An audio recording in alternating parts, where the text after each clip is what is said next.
श्री गोपाळ कृष्ण भगवान की जय। लीळा नंबर 47। नांदेडी ब्राह्मणाच्या गायीचे राखण।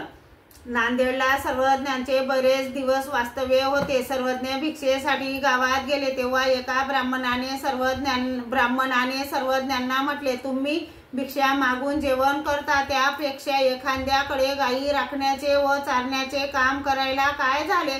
सर्वज्ञ म्हणाले, आम्ही गायी राखू, परंतु आमच्याकडून कोणी राखून घेत नाही। ब्राह्मणाने म्हटले, आम्ही गायी राखण्याचे काम देतो, दही भाताची शिदोरी देऊ, संध्याकाळी दूध भात देऊ। सर्वज्ञांनी सांगितले, आम्ही तुमच्या गायी राखू, परंतु धुणार नाही, सोडू पण बांधणार नाही।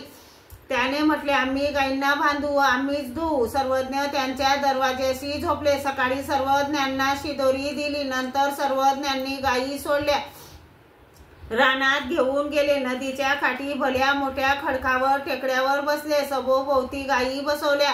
त्या दिवसभर श्रीमूर्ती पाहत राहिल्या, ना चारा ना पाणी, असे सर्वज्ञ तेथे रोज जात असत आणि गायी सभोवती बसून आनंदाने रवंत करीत असत। गायीचे दूध देणे इतके वाढले की गायी धुताना धुणाऱ्याचे हाताला बेड कुडी यायच्या व हात दुखायचे। एके दिवशी त्या ब्राह्मणाच्या मनात आले, हे महाराज साधू पुरुष आहेत, यांचे काय खरे? राहतील तर राहतील, नाही तर जातील निघून दुसरीकडे। हे गायी चारायला जातात तरी कोणत्या जंगलात व कोणत्या ठिकाणी, हे आताच पाहून ठेवलेले बरे, असा विचार करून तो पाहायला गेला। तेव्हा सर्वज्ञ खडकावर बसलेले व सभोवताली गायी आनंदाने रवंत करीत बसलेल्या दिसल्या आणि त्याने मनासी म्हटले, अरे हे सामान्य नसून महापुरुष आहेत, हे साक्षात श्रीकृष्ण आहेत। मग घरी घेऊन आपल्या पत्नीला सांगितले। सर्वज्ञ आले की एक चरण तू धर